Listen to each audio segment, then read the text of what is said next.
All right, everybody. Let's see how smart a Ford engineer is.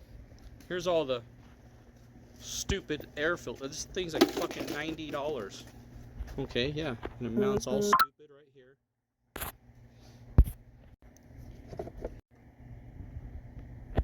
Sucks all this air.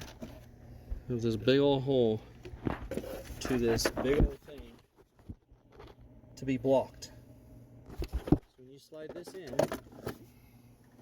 so stupid engineers at Ford are.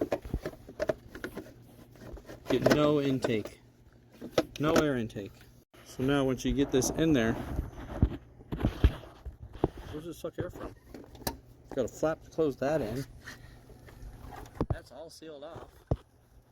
Oh, look at that little hole, that like little inch and a half hole. Different spot. Yeah. No, this is the hole right there. It doesn't even connect. Oh, you got a little tiny hole there too that it gets through. It won't focus through the grill. But come on, Ford. No, we should take the grill off and drill it out with a hole saw. Yeah, drill a big old hole like hole saw right there. I don't know because you